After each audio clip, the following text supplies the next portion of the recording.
ẹ̀yin lè máa kọ́kọ́ jẹ ẹ̀yin àti ìdílé yín lè máa kọ́kọ́ jẹ èrè nǹkan tó ṣe. Nítorí ọ̀pọ̀lọpọ̀ ọba ilẹ̀ lọ́jọ́ kò tó ń tà ó. Wọ́n ń ta ilẹ̀ tó ní kaṣú, wọ́n ń ta ilẹ̀ tó ní máńgò. Ẹ̀yin fún àwọn èèyàn ní ilẹ̀ tiyín nítorí pé kí wọ́n lè fi ṣe nǹkan dáadáa sí ilé ayé. Ẹ tún ro ti àwọn ọmọ ìlú yìí ni at least àwọn ọmọ ìlú yìí wọ́n á rí iṣẹ́ láti ṣe. Wọ́n á rí iṣẹ́ láti ṣe ní ìgbà tí wọ́n bá ń kọ, ìgbà tí wọ́n bá tún kọ tán wọ́n á tún rí iṣẹ́ ṣe.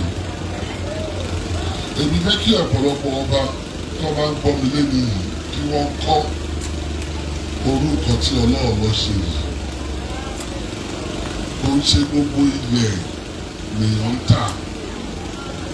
Àwọn ilẹ̀ kọ̀ọ̀kan máa wà tẹ́sọ́ pé ilẹ̀ yìí fún ìdàgbàsókè ìlú wa ni. Àná ọ̀pọ̀lọpọ̀ àwọn tá à ń talẹ̀ yìí fún wọn tí ẹ ń ṣọmọ ìlú. Nítorí ìyẹn ni òfin jẹ́ kí wọ́n mọ iyì igi owó tó wà níbẹ̀. Òun ni wọ́n fi ń tà mọ́ ilẹ̀. Àwọn ìyá wa wá gbé bulldozer wá wá gbogbo sí nǹkan tó tọ̀mọ̀ pẹ̀lú ẹ̀. Ọ̀ṣẹ́ eré lè tẹ̀yìn ṣe yìí. Ẹ ṣe nǹkan tó yàtọ̀ láàrin àwọn lọ́balọ́ba. Àní Ọlọ́run ọba òkè. A fún ní ìbùkún ẹ̀. Ẹ̀ẹ́dẹ̀ ní ìbùkún ẹ̀ ní ìgbà ayé yín. Wọ́n ní ọwọ́ Zerubbabel tó bẹ̀rẹ̀, òun náà ló máa parí ẹ̀. Àwọn tí ẹni tí ẹ bẹ̀rẹ̀ kìíní yìí, Adéloyè family and the people of hope tí wọ́n support yín. Ìgbà tá a bá padà wá síbí, ìgbà tá a bá wá ṣe ni ní agbára Ọlọ́run. Ọlọ́run á rán ìrànlọ́wọ́ sí yín. Ní àwọn Kìrìsìtẹ́nì ṣe máa ń sọ láti Síónì wá. Ìrànlọ́wọ́ tí ẹ need láti jẹ́ kí iṣẹ́ yìí kó ṣe é ṣe. Ọlọ́run bọ̀ òkè á wo ọ̀pọ̀lọpọ̀ ọmọ àwọn ọmọ ọlọ́mọ tí ẹ̀ mọ̀ kó máa jẹ àǹfààní nǹkan tí ẹ̀ ń ṣe yìí. Ọlọ́run á wò á jẹ́ kí nǹkan tẹ̀ bẹ̀rẹ̀ yìí kí ó lè parí. Ẹ̀yin ará Ọ̀lọ́, ẹ ṣe dáadáa o. Ẹ ti ṣe dáadáa but ẹ tún ṣe dáadáa. Kí ẹ jẹ́ kí àwọn tí wọ́n fẹ́ ṣiṣẹ́ ní táwọn máa ṣiṣẹ́ ní ibí yìí, ẹ má jẹ́ kí wọ́n kábàámọ̀ wípé bàbá gbé ibi wa. Eléyìí ẹ ti gbọ́ ọgbọ̀n tí kábíyèsí ń sọ kò ń ṣọ̀rọ̀ ọjà o. Ẹ má sọ pé wọ́n ta ilẹ̀ o. Tó bá ra mọ́tò fún tuntun ń ra ilẹ̀ tó tà ní. Tó bá ṣe nǹkan tuntun nǹkan ilẹ̀ òun lẹ ti gbọ́ lèdí yẹn. Ẹ fọwọ́sowọ́pọ̀ pẹ̀lú àwọn tó gbé kiri ìwà. Ẹ má jà wọ́n lólè. Ẹ má jí símẹ́ǹtì, ẹ má jí yẹ̀pẹ̀ wọn nígbà tó bá ń ṣiṣẹ́. Ẹ fi wọ́n ní ọkàn balẹ̀ nítorí nǹkan tí wọ́n gbé wá sí ibí yìí. Ìbọn tó ní kò ṣẹlẹ̀ ní Nàìjíríà ni àná Ọlọ́run ọba òkè ti mọ̀ wípé ìlú Ọ̀lọ́ ló máa ṣe sí.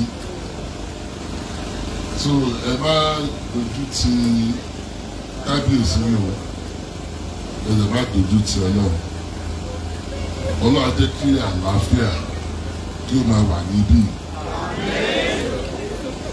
So igbákejì gọ́fúnà Ọ̀ṣun àti ẹni tó jẹ́ representative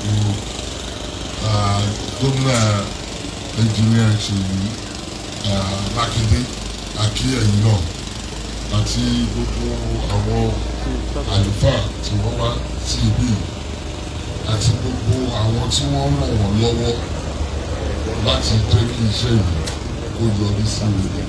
A dúpẹ́ lọ́wọ́ gbogbo yín. Ẹ ṣé o.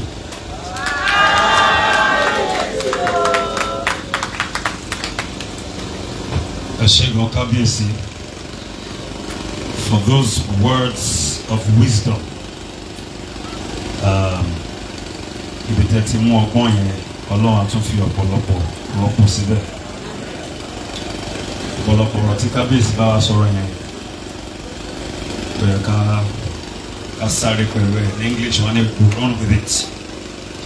All right, ladies and gentlemen, Your Excellencies, our royal fathers, distinguished ministers of the gospel, distinguished guests, ladies and gentlemen, we want to go into the other things we are doing. Like I said earlier, will be very short.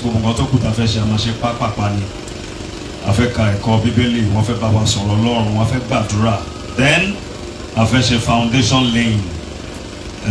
Can the foundation laying you buy? If you don't have it, I'm trying now. If you don't Oak Prime Center, Nelu or Law. But before I invite to the microphone the woman of God that will do the first scripture reading, mo fẹ́ ṣe àfihàn àwọn màmá wa tó wà pẹ̀lú wa lónìí. Olórí Kábíyèsí Ọlọ́ọ̀lọ́ ti ìlú Ọ̀lọ́, Olórí Olúwaṣìkẹ́mi Bọ́lá Àjàyí. Ẹ jọ̀ọ́ ẹ bá mi pàtẹ́wọ́ fún àwọn ọmọ mi wa. Ẹ ṣé o. I'd like to invite now to the microphone for the first scripture reading, which will be taken from the book of Psalms, Psalm 127. Reverend Eunice Unohua. Please let's welcome her to the microphone as she comes. Eba mi pàtẹ́wọ́ fún wa jọ̀ọ́. Praise the Lord. Hallelujah. We are here to honor the Lord Jesus Christ with the Word of God. Amen. In the beginning was the Word, and the Word was with God, and the Word was God. So I stand on all existing protocols. Hallelujah. Psalm 127 is a psalm of accents. Simply put, is a psalm that the pilgrims of Jerusalem and the pilgrims of Israel used to sing when they go on different feasts, Passover, the tabernacles, and other existing feasts. We just finished celebrating the Passover, so we are right on time. Amen. I read.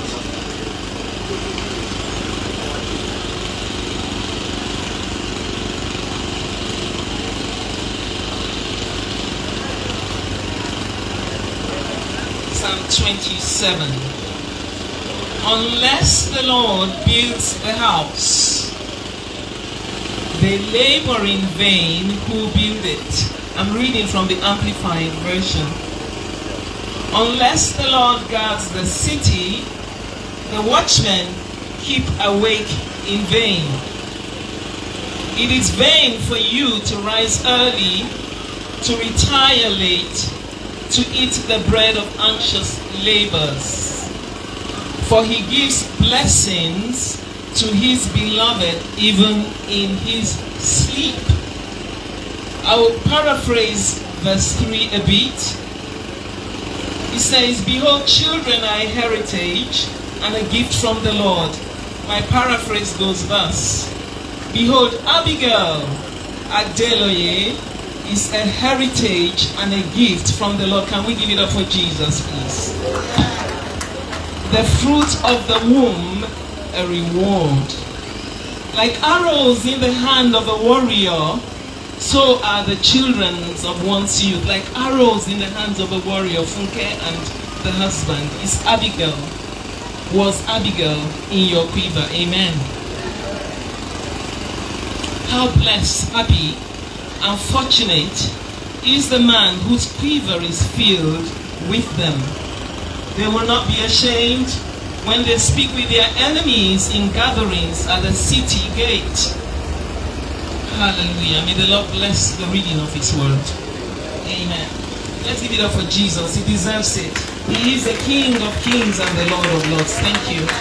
Thank you so very much, Reverend Eunice Unohua, a member of the advisory board of Oak Consult. Thank you so very much, ma'am. And also next, I'll bring to the microphone for the reading of Matthew chapter 7, verses 24 to 28, Reverend Sam Ajayi, who is also a member, Advisory Board or Consult. Please let's make you welcome the man of God. Ẹjọ́ ẹ bá mi pàtẹ́wọ́ fún wọn, ẹsẹ̀ Bíbélì náà fẹ́ kà fún wa.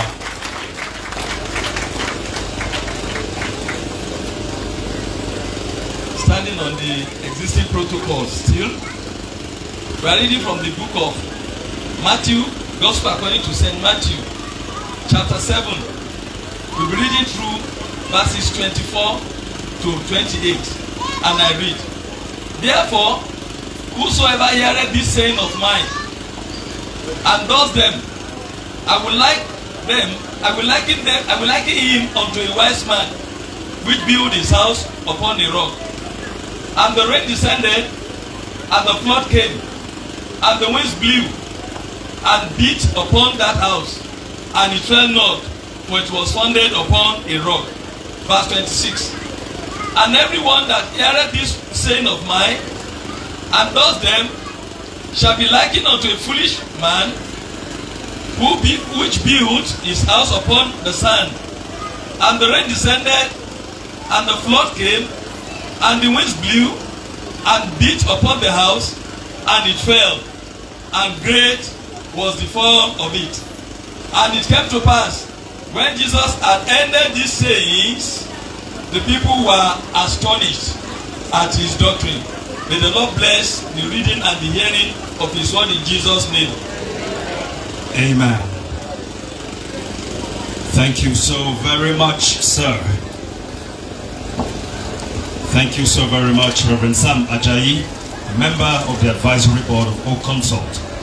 Wọ́n fẹ́ bá wa afẹ́gbọ́ ọ̀rọ̀ Ọlọ́run ní ṣókí. Lẹ́yìn ọ̀rọ̀ Ọlọ́run tá a máa gbọ́ ìlú wọn tún gbàdúrà fún gbogbo wa táwa ń bí lónìí àti fún O Consult. Without further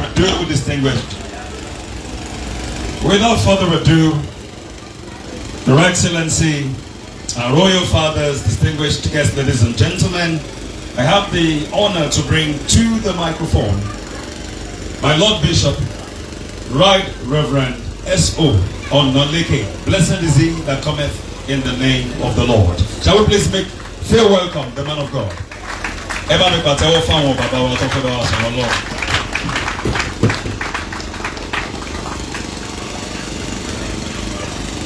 Praise the Lord.